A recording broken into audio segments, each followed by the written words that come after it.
Hey everyone, welcome back to my channel. So a few weeks ago, I did a video on discontinued eyeshadow palettes I wish brands would bring back. And that is one of my most commented on videos, at least one of my recent videos. A ton of you guys left comments sharing palettes you wish brands would bring back. And it was just so much fun to take a walk down memory lane, remember some older releases. And it's funny because a lot of the palettes that I was reading in the comments are palettes that I completely forgot about and I didn't even think of when I was getting ready to film that video. So I thought it would be fun to do part 2 and share some discontinued eyeshadow palettes you wish brands would bring back. So probably the most popular palette that I saw in the comments of that video was the Anastasia Beverly Hills Mario collaboration. I don't know what the exact name was. I think it was called the Master Palette by Mario, and this one actually came out in 2016. I think this was maybe before I got into Anastasia Beverly Hills. The first palette I tried from them was the Modern Renaissance. I just looked it up. It looks like the Modern Renaissance palette came out in 2016, but I don't think I bought it until 2017. So at the time, I didn't even think to buy this one because it wasn't a brand that was really on my radar, which is weird, but I think maybe I was just kind of getting into high-end makeup. Anyway, this one was available for $45. It was a crazy bestseller. I know that it sold out so fast. It was limited edition, and people were asking the brand to bring it back when it was coming back, and they said they weren't going to restock it. It's funny because I kind of did a little bit of reading about some of these palettes, and I found a quote I wanted to share with you. So this was an interview with the founder of Anastasia, and she said he was a little bit panicked about whether it needed more pop, but I said, don't worry about pleasing people, do what you feel is best, and that's what he did. It's very representative of me. This is Mario talking. It's the colors that I use in most of my work, especially celebrity work. It has amazing textures. It's very different from any other palette, but it's nothing crazy. It's just pretty makeup that anyone can wear. It's funny to think that he described more of a neutral palette as something different than other palettes, but I think at the time it was a little bit different. It wasn't quite as dull as some of the other neutral palettes in the market, and it had different textures. I know there were some really pretty metallics in it, and I know a lot of people wish they got their hands on it. So at the time, this wasn't even on my radar, but it was definitely one of the most commented palettes in my recent video. The next palette is one that I actually have and I do love. It is the ColourPop Dream Street palette. So this one came out in 2017. It was $18. It was a collaboration between Kathleen Lights and ColourPop. And this one was really pretty because it was a mainly neutral palette, but it also had a few pops of color in it. So I think at the time, was it 2017 when a lot of brands were doing warm toned neutrals with pops of blue? I think that was 2017. I get all of the years mixed together, but I remember that being so popular because you could do a really warm toned look with a pop of blue on the lower lash line. Today I'm wearing the Urban Decay Naked Wild West palette, and I feel like that palette, even though it just came out last month, is kind of following that 2017 trend. So I don't know if Urban Decay is just really late to the game or if that's coming back in, but I still have my Dream Street palette. I didn't realize I got it in 2017. It still performs well. I don't wear it as often because I feel like at this point I have a lot of those shades in other palettes, but that was one of the best palettes I did buy from ColourPop. It felt like they almost stepped up the quality. The shadows were extra rich and pigmented. The metallics were super soft and easy to work with, and unfortunately it is no longer available, but that is one I really enjoyed. The next palette that I saw pop up quite a bit was the Kat Von D Pastel Goth palette. This one was released in 2017 and it retailed for $38. So at the time, this was a little bit of an innovative palette. Now you can kind of find pastel palettes from quite a few brands out there. ColourPop has their 9-pan palettes. I know Huda Beauty did some, and there are quite a few options. But in 2017, I don't think a lot of brands were doing pastel palettes or colorful palettes in general. A lot of them were kind of sticking with more of the neutral theme and the really warm toned themes. So the cooler toned pastel palette was a little bit different. I did not try this palette.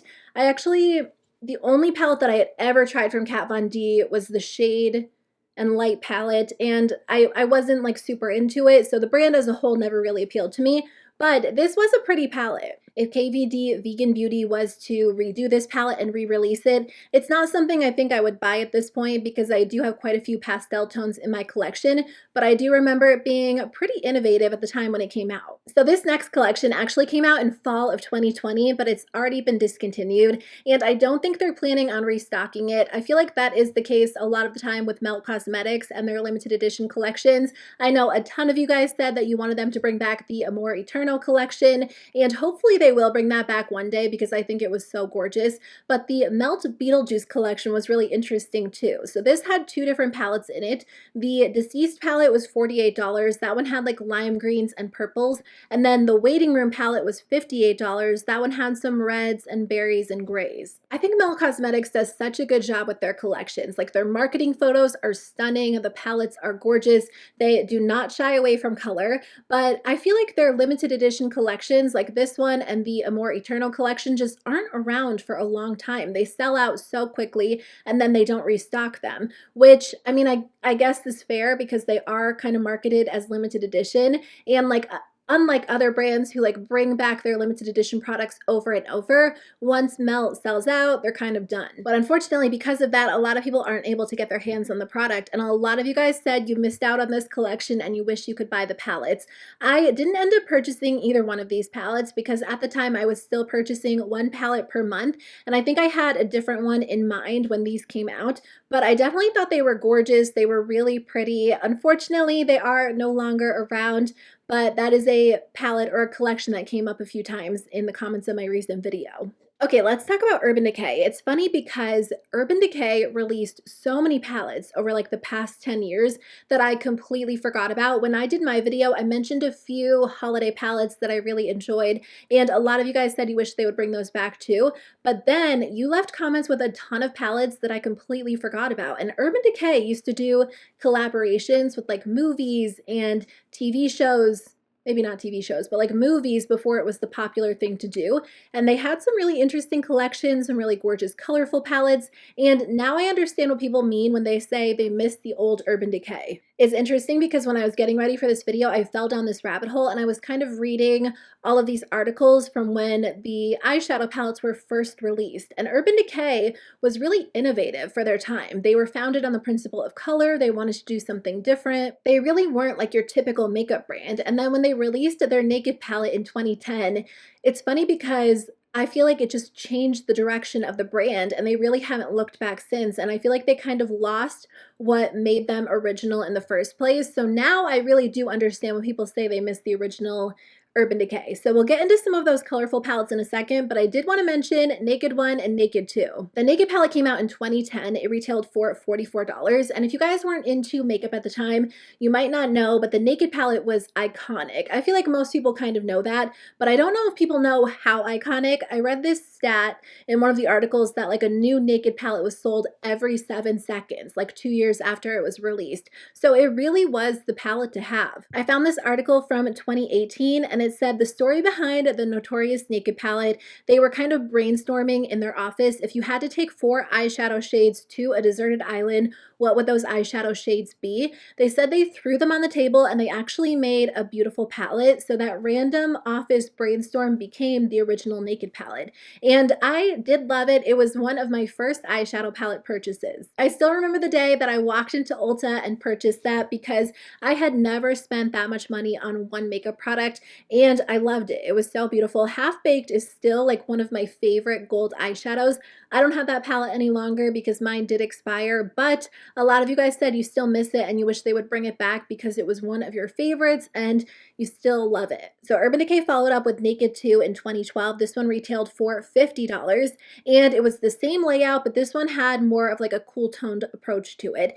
And I don't know, which one did you guys like better, Naked 1 or Naked 2? I actually ended up wearing Naked 2 a lot more than Naked 1. I liked that it was a little bit cooler toned and I just found it a little bit easier to use and kind of pair those colors together because that's when I was just like really getting into makeup. So Naked 1 was sometimes a little bit harder for me to work with, but Naked 2 just felt a little bit more simple. So that one did come out. A lot of you guys said you missed that one as well. I didn't even realize they discontinued that one until I read the comments on that video. Naked 3 is still around. But as far as Urban Decay goes, they had a lot of really interesting releases other than the Naked palettes over the past 10 years. In 2013, they did a collaboration when the movie Oz the Great and Powerful came out, and I totally forgot about this this collaboration, but there were two different palettes, the Glinda palette and then also the Theodora palette. These were both $49 each. So they came with 6 eyeshadows, and then they also came with an eyeliner. It's funny because when I was reading like the press release, it says when you finish the original shades or whenever you get the urge to experiment, just pop them out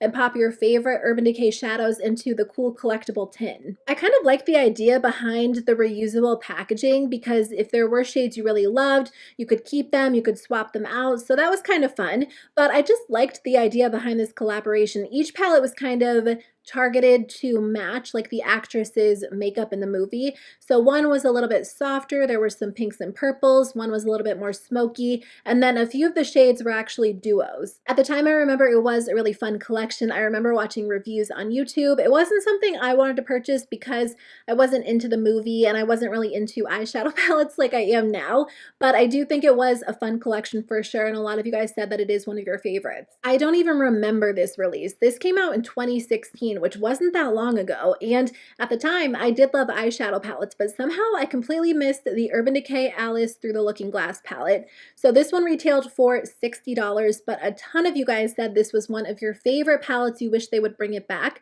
So they said, using the visually stunning film as their inspiration, they created this mix of 20 all new shades, and then what's interesting is they arranged them in columns by character and then put them in this really fun, pretty packaging.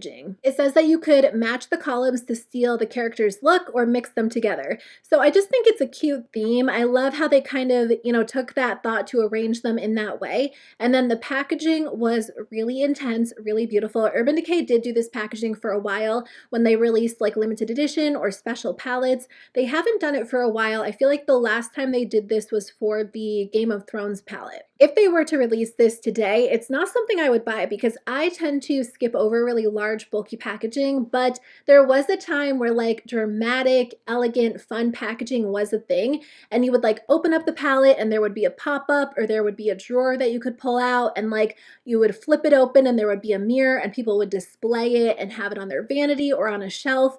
And it's just funny to think about those times because I feel like things are just the opposite now. The last Urban Decay palette I wanted to mention is the Electric palette. This one came out in 2014. It was $49. And again, this was pretty innovative for the time because not a lot of brands were doing super colorful palettes. And this palette just kind of embodies like old school Urban Decay in my mind. Like when I thought of Urban Decay back in the day, this is what I would think of other than their naked palettes. It had some pressed pigments, some vibrant colors. It's not something that I would have reached for in 2014, but I know a lot of you guys said you wish Urban Decay would bring this back. I feel like they did do something kind of similar not too long ago. They did the Wired palette not too long ago, but I don't think that one was as successful as the Electric palette. So a lot of you guys said you would love for them to bring back the original Electric palette, and I think it would be cool to see Urban Decay kind of go back to what made them Urban Decay back in the day and do some really fun, colorful palettes again. So I am all for that. I think that would be really fun. So a few other palettes you guys said you wish brands would bring back. The Dose of Colors Friendcation, that one came out in 2017 for $55.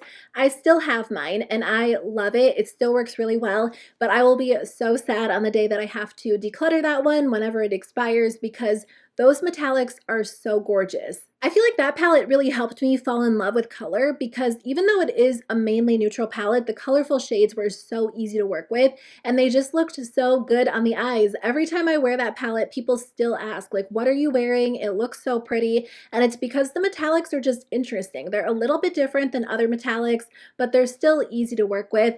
And, for a 10-pan palette, they really just kind of covered everything that you would need to create colorful looks or more neutral looks. So I wish Dose of Colors never discontinued that one because it is one of my favorite palettes. A lot of you guys also mentioned the Huda Beauty Smoky Obsessions palette. This one came out in 2017 for $27. I know that Huda Beauty does have a lot of these like 9-pan palettes, but a lot of you said this was like your go-to neutral palette because it was a little bit more smoky, a little more intense, and I don't know why they discontinued this one, but a lot of you did mention that one as well. I did see quite a few people bring up the Jaclyn Hill Morphe palette that came out in 2017. This one was $48. I don't know if it was 48 at the time or if that's how much it is now, but apparently my brain is blanking. It is 3 o'clock in the afternoon and I feel like I need like a pick-me-up coffee. They redid the formula. Reformulated it. I knew there was like a specific word. They reformulated it and I guess the new formula isn't as good. I do remember there being some controversy because I think they marketed this as a vegan palette and then the reformulated version wasn't vegan, but they didn't tell their customers, which is incredibly deceitful. But other than that, I know a lot of people have said the reformulated version just isn't as good. So a lot of you guys said you missed the original version. I actually never purchased this palette. I was tempted to buy it a few times, but I was never like a big Morphe fan. Remember when Morphe first came out and Jaclyn Hill did this palette with like her favorites? It wasn't a new palette or they weren't new shades, but she basically curated this palette with all of her favorites.